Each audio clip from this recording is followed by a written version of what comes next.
Is it hard when you've all got so diversified interests now to be sort of come under the one banner, being the Rolling Stones, to suddenly it is a time to record, to sort of have to all merge together? It's not hard, no, because to me it's the most natural thing for us all to be together as one unit instead of all going on doing different things. So I don't agree with him, Steve, because that's what I was saying before. It took that, like, twice as long this time, I thought, to get back to that sort of ESP that you have, you know. When Keith does something, you naturally go with him and all that, you know. You sort of do it without even thinking, and it takes about a month to get in. It took us a month to get into that sort of situation. Right.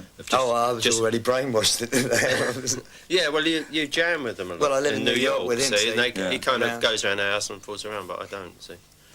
Well, I mean, going back to the time when you were doing the solo stuff, was it hard then to shake the Rolling Stones image? Not really, because I didn't play with other musicians. It was pretty much all what I was doing at home. Right. Just with one guitarist friend, that's all. And I did the whole album like that, and we sort of put a drummer on, overdubbing, but it wasn't like playing with another band. Right.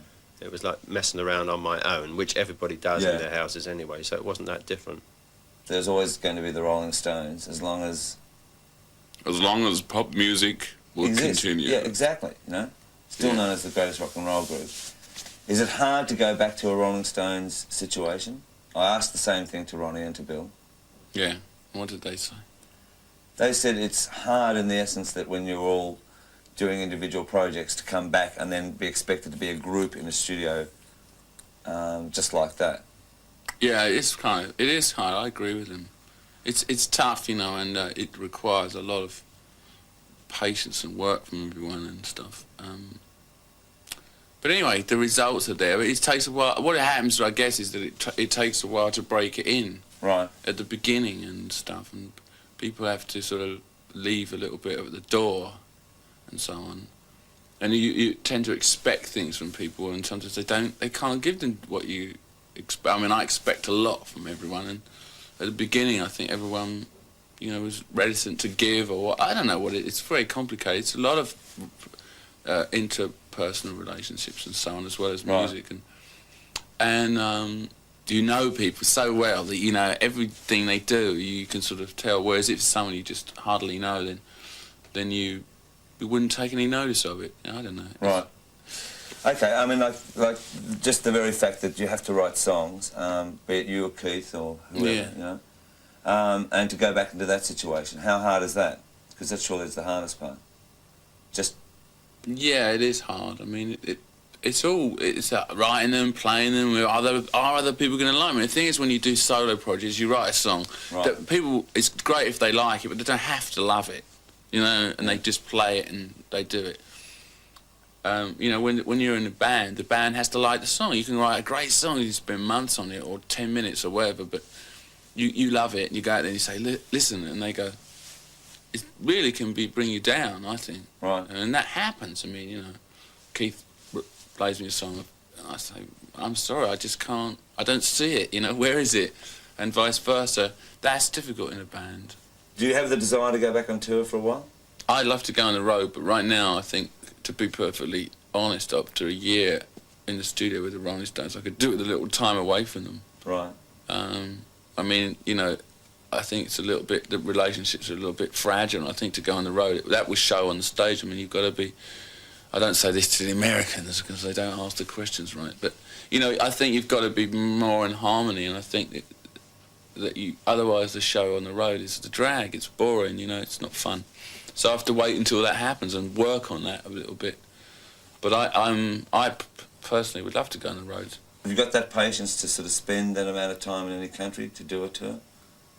Not with the Rolling Stones. I mean, after you've been on the road 2 weeks with them, you start to get frazzled, everyone. Right. You know, you just said it. I agree. You know, it gets really difficult. You know, people go absolutely mad. I don't know why this is. It's always been like that. And so that they don't tend to last, you know, 50 gigs is a lot. You know what I'm saying? Yourself and Jerry, did you ever think that you'd really become concerned as a father? I've always been concerned as a father. No, I mean, like, did you ever think in the early days that, bang, I'd be a father and I mean, Yeah, you're a very yeah. concerned father, you know. No, well, I'm concerned. I mean, I think you've got to take care of kids as much as you can. But I mean, I always thought that I would have kids after I'd, done my kind of thing on the road. You know what I'm saying? Like, yeah. After 10 years on the road, I didn't want to have them before that because I'll never have ever seen them. You obviously love rock and roll to the hill. I do. Why?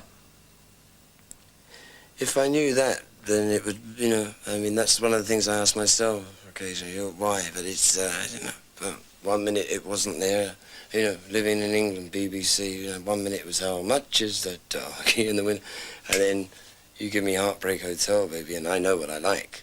Right. Yeah, and it's really just a matter of that. It's just a feeling, right? More than anything to me, it's like, take me away. I've always, even when I started playing it, even when I was like a pimply little kid,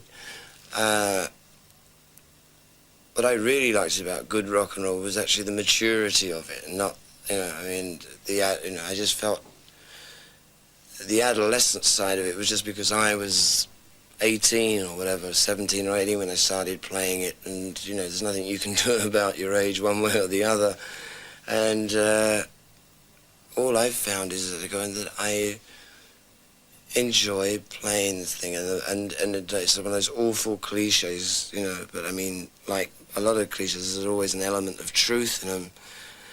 If, it's the more you find out, the less you realise you know, and it's just fascinating. It's so intriguing to me, and especially with the Stones now, because we're probably in a position to make, more than anybody else, we're still together, and to make the thing grow up. Because I started, it wasn't just rock and roll, it was blues. I mean, I worked with Muddy Waters 6 months before he died. Right. Guys that, what else are you going to do? Fretwork or, building model aeroplanes. I mean, it's all I can do. It's what I'm good at. It's what I love.